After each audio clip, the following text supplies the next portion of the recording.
नमस्कार, मैं डॉक्टर अनुरोध प्रभाकर, असिस्टेंट प्रोफेसर, अर्थशास्त्र विभाग, government degree college, Paukhal, Tehri Garhwal. अर्थशास्त्र विषय के एक महत्वपूर्ण टॉपिक मांग की लोच को लेकर उपस्थित हुआ। जैसा कि हमने पिछले वीडियो में मांग एवं मांग के नियम टॉपिक का अध्ययन किया था, जिसमें हमने पढ़ा था कि मांग एवं मांग का नियम क्या है।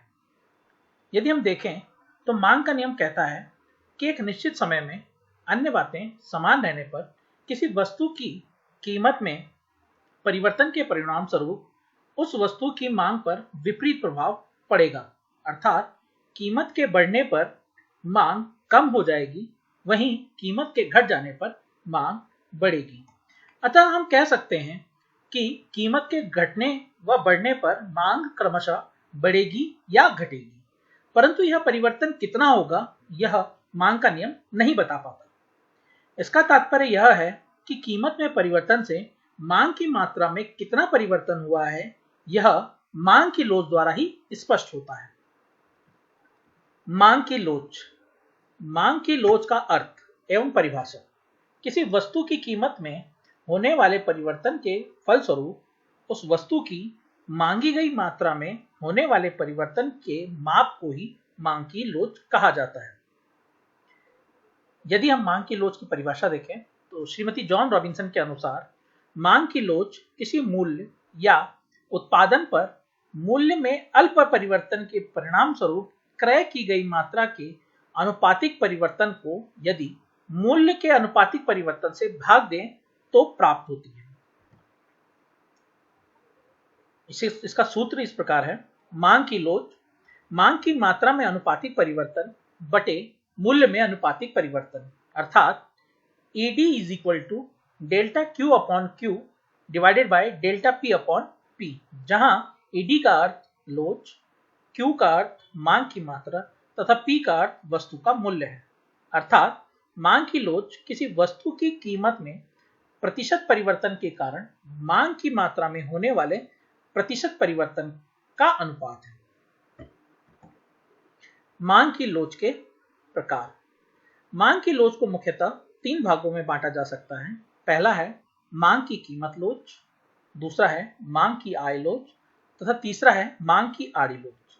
मांग की कीमत लोच यदि जब किसी वस्तु की कीमत के परिवर्तन के परिणाम स्वरूप मांग में परिवर्तन होता है तो उसे हम मांग की कीमत लोच कहते हैं। वहीं उपभोक्ता की आय में परिवर्तन के परिणाम स्वरूप यदि मांग में परिवर्तन हो तो वह मांग की आय लोच कहलाता है। तीसरा प्रकार मांग की आड़ी लोच का संबंध संबंधित वस्तुओं से है, अर्थात पूरक वस्तुएं एवं प्रतिस्थापन वस्तुएं। यदि इनकी कीमत में परिवर्तन होता है जिसका प्रभाव किसी अन्य वस्तु की कीमत मांग पर पड़ता है तो इसे हम मांग की आड़ी लोच कहते हैं। मांग की कीमत लोच किसी वस्तु की कीमत में परिवर्तन के कारण उसकी मांग में जो परिवर्तन होता है उसे मांग की कीमत लोच कहा जाता है। मांग की कीमत लोच की 5 श्रेणियां होती हैं। पहला पूर्णतया लोचदार मांग, परफेक्टली इलास्टिक डिमांड। दूसरा लोचदार मांग, इलास्टिक डिमांड। तीसरा अत्यधिक लोचदार मांग, हाईली इलास्टिक डिमांड। चौथा बेलोचदार मांग, इन इलास्टिक डिमांड। और पांचवा पूर्णतया बेलोचदार मांग, परफेक्टली इन इलास्टिक डिमांड। ये मांग की लोच की श्रेणियां हैं। मैंने बताया मांग की कीमत लोच, लोचदार मांग, अत्यधिक लोचदार मांग, पूर्णतया लोचदार मांग, बेलोचदार मांग और पूर्णतया बेलोचदार मांग। अब एक एक करके इनको समझ लेते हैं। लोचदार मांग क्या है? लोचदार मांग का अर्थ है कि जिस अनुपात में किसी वस्तु के मूल्य में परिवर्तन हो उसी अनुपात में यदि वस्तु की मांग में भी परिवर्तन होता है तो इसे हम लोचदार मांग कहते हैं। उदाहरण, माना किसी वस्तु के मूल्य में 50% परिवर्तन होता है जिसके परिणाम स्वरूप उसकी मांग में भी 50% ही परिवर्तन हो जाए तो इसे हम इकाई के बराबर लोचदार मांग या लोचदार मांग कहेंगे। आप चित्र में भी स्पष्ट देख सकते हैं, कीमत में जितना परिवर्तन हुआ है मात्रा में ही उतना ही परिवर्तन हुआ है, जिसके कारण यहां जो मांग की लोच है वह इकाई के बराबर है। तो दूसरा प्रकार है वह है अधिक लोचदार मांग। अधिक लोचदार मांग जब वस्तु की मांग में परिवर्तन इसके मूल्य में होने वाले परिवर्तन से ज्यादा अनुपात में होता है। अर्थात किसी वस्तु की कीमत में कम परिवर्तन हो परंतु उसकी मांगी गई मात्रा में कीमत में परिवर्तन के परिणाम स्वरूप अधिक मात्रा में परिवर्तन हो जाए तो इसे हम अधिक लोचदार मांग कहेंगे। उदाहरण, माना किसी वस्तु के मूल्य में 10% वृद्धि होने पर उसकी मांग में 50% से अधिक वृद्धि हो जाती है या 50% वृद्धि हो जाती है तो यह इकाई से अधिक लोचदार मांग कहलाता है। आप चित्र में देख सकते हैं ED इज ग्रेटर देन 1। यहां टेबल में देखेंगे आप तो पाएंगे कि जो पूर्व में कीमत थी वह 20 थी, बढ़कर 25 हो गई, जिसके कारण पूर्व में जो मांग थी वह 500 थी और वह घटकर 250 रह गई। तो जो परिवर्तन है वह इकाई से अधिक है, इसलिए इसे अधिक लोचदार मांग कहेंगे। तीसरा जो प्रकार है वह है पूर्णतः लोचदार मांग। पूर्णतः लोचदार मांग जब किसी वस्तु के मूल्य में सूक्ष्म यानी थोड़े से परिवर्तन होने के परिणाम स्वरूप समस्त मांग में यदि बहुत ज्यादा परिवर्तन या वृद्धि अथवा कमी हो जाती है तो इसे हम पूर्णतः लोचदार मांग कहते हैं।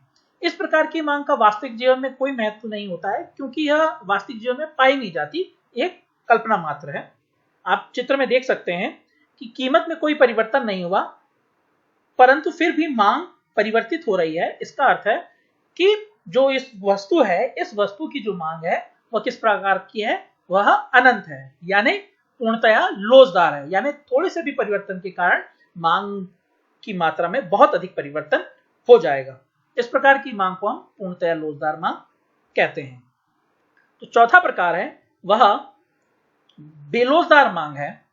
बेलोचदार मांग यानी जब किसी वस्तु की मांग में परिवर्तन इसके मूल्य में परिवर्तन के अनुपात में बहुत कम होता है तो उसे हम बेलोचदार मांग या इकाई से कम लोचदार मांग कहते हैं। जो अनिवार्य वस्तुएं होती हैं या जिन्हें हम कह सकते हैं, जो एग्जाम्पल है जैसे दवाइयां हो गया, नमक हो गया, यह आवश्यक वस्तुएं या अनिवार्य वस्तुओं की कैटेगरी में आती हैं। तो इनकी जो लोच होती है वो बेलोचदार होती है, जिसका कारण है कि इनकी कीमत में यदि अधिक परिवर्तन भी हो तो जो उसकी मांग है उसमें परिवर्तन कम होगा या नहीं होगा। आप इसको टेबल में देख सकते हैं। जो पूर्व कीमत थी वह 20 थी, कीमत में परिवर्तन हुआ यानी बढ़ गई, बढ़कर 50 हो गई, यानी 50%, 100% से भी ज्यादा का परिवर्तन हुआ, परंतु मांग जो पहले 500 थी वह घटकर केवल 450 ही रह गई, अर्थात मांग में कोई अधिक परिवर्तन नहीं हुआ। तो इस प्रकार की मांग की लोच को हम बेलोचदार मांग या इकाई से कम लोचदार मांग कहते हैं। जो आखिरी प्रकार है वह है पूर्णतया बेलोचदार मांग। पूर्णतया बेलोचदार मांग जब किसी वस्तु के मूल्य में काफी परिवर्तन होने पर भी इसकी मांग में कोई परिवर्तन ना हो या बहुत छोटा सा या सूक्ष्म सा परिवर्तन हो तो इसे हम पूर्णतया बेलोचदार मांग कहते हैं। अर्थात कीमत में घटने या बढ़ने की प्रवृत्ति पाई जाए परंतु मांग परिवर्तित ना हो तो इस प्रकार की स्थिति को हम पूर्णतया बेलोचदार मांग कहते हैं। चित्र और टेबल से आप स्पष्ट कर सकते हैं, कीमत 20 से 80 हो गई यानी बढ़ गई परंतु मांग की मात्रा में कोई परिवर्तन नहीं हुआ। तो इस प्रकार की जो मांग की लोच है वह पूर्णतया बेलोचदार मांग कहलाती है। यह थे मांग की कीमत लोच की 5 श्रेणियां।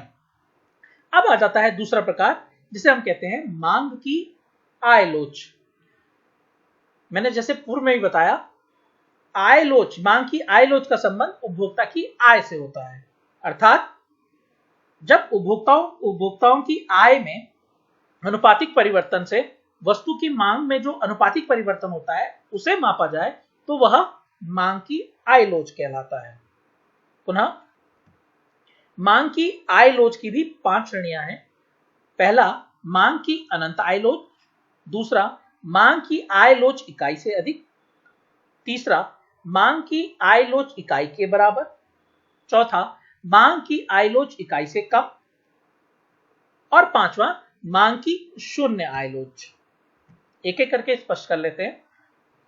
मांग की आय लोच की श्रेणियां। पहला, मांग की अनंत आयलोच, जब उपभोक्ता की आय में परिवर्तन बहुत ही सूक्ष्म, बहुत ही कम हो, फिर भी वस्तु की मांग में बहुत अधिक परिवर्तन की प्रवृत्ति पाई जाए, तो उसे हम मांग की अनंत आयलोच कहेंगे। मांग की आयलोच इकाई से अधिक, जब उपभोक्ता की आय में अनुपातिक परिवर्तन की अपेक्षा उस वस्तु की मांग में अनुपातिक परिवर्तन अधिक होता है, तो इसे हम मांग की आयलोच इकाई से अधिक कहते हैं। तीसरा प्रकार, मांग की आयलोच इकाई के बराबर, जब उपभोक्ता की आय में प्रतिशत परिवर्तन के अनुरूप ही मांग की मात्रा में भी प्रतिशत परिवर्तन हो, तो इसे हम मांग की आयलोच इकाई के बराबर या इकाई के समान कहते हैं। चौथा प्रकार, मांग की आयलोच इकाई से कम, जब आय में अनुपातिक परिवर्तन मांग की मात्रा में अनुपातिक परिवर्तन से अधिक होता है, तो इसे हम मांग की आयलोच इकाई से कम कहते हैं। और पांचवा, मांग की शून्य आयलोच, इसमें आय में अनुपातिक परिवर्तन में होने पर भी मांग में यदि कोई परिवर्तन ना हो, अतः मांग स्थिर रहे, तो इसे हम मांग की आयलोच शून्य कहते हैं। मांग की आड़ी तिरछी लोच। अब मांग की लोच का तीसरा प्रकार, मांग की आड़ी तिरछी लोच। किसी वस्तु की मांग में परिवर्तन केवल वस्तु की कीमत या उपभोक्ता की आय में परिवर्तन के परिणाम स्वरूप ही नहीं होता है, बल्कि उस वस्तु से संबंधित वस्तुओं की कीमत में परिवर्तन के फलस्वरूप भी होता है। ऐसा संबंधित वस्तुएं या तो प्रतिस्थापन वस्तुएं या पूरक वस्तुएं हो सकती हैं। अतः मांग की आड़ी लोच किसी वस्तु की मांग में वह अनुपातिक परिवर्तन है जो दूसरी वस्तु की कीमत में परिवर्तन के परिणाम स्वरूप होता है। इसे मापने के लिए जिस सूत्र का प्रयोग किया जाता है वो इस प्रकार है, मांग की आड़ी लोच बराबर x वस्तु की मांग की जाने वाली मात्रा में प्रतिशत परिवर्तन बटे y वस्तु की कीमत में प्रतिशत परिवर्तन। जो संबंधित वस्तुएं हैं वो दो प्रकार की होती हैं, एक प्रतिस्थापन वस्तुएं, दूसरा होता है पूरक वस्तुएं। दोनों का मांग की लोच पर क्या प्रभाव पड़ता है उसको चित्र द्वारा स्पष्ट किया गया है। मांग की लोच को प्रभावित करने वाले तत्व। पहला पॉइंट, समाज में धन का वितरण। जिस समाज में धन का वितरण समान होता है वहां पर वस्तुओं की मांग अधिक लोचदार होती है, यानी धन के असमान वितरण पे मांग की लोच कम होगी। दूसरा है समय का प्रभाव। जितना कम समय होता है वस्तु की मांग की लोच उतनी ही कम लोचदार होगी। इसके विपरीत जितना अधिक समय होता है वस्तु की मांग की लोच भी उतनी ही अधिक होगी।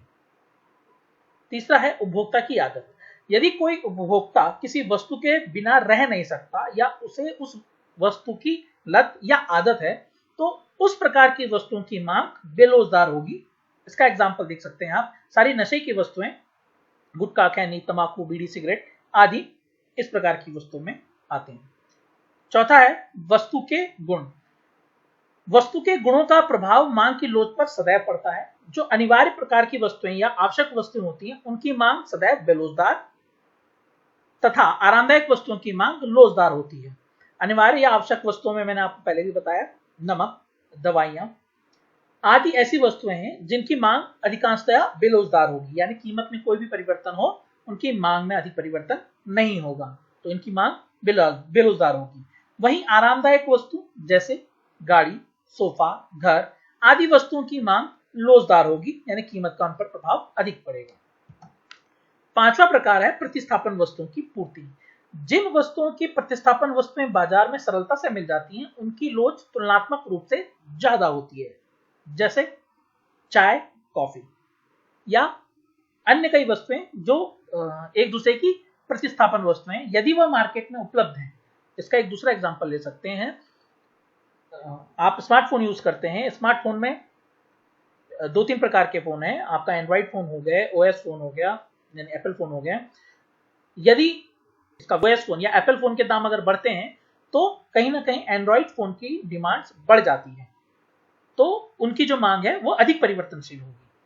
तो कह सकते हैं कि जिन वस्तुओं की प्रतिस्थापन वस्तुएं मार्केट में उपलब्ध होती हैं, बाजार में उपलब्ध होती हैं, उनकी लोच अधिक होती है। छठा पॉइंट, वस्तु के विभिन्न उपयोग।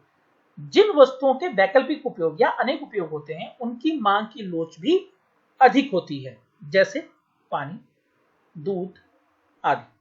ये सब ऐसी वस्तुएं हैं जिनके बहु उपयोग या वैकल्पिक उपयोग हैं। ऊर्जा हो गई, बिजली हो गया, कोयला हो गया, ये सब ऐसी वस्तुएं हैं जिनके बहु उपयोग हैं, तो इनकी मांग की लोच भी अधिक लोचदार होती है। धन्यवाद।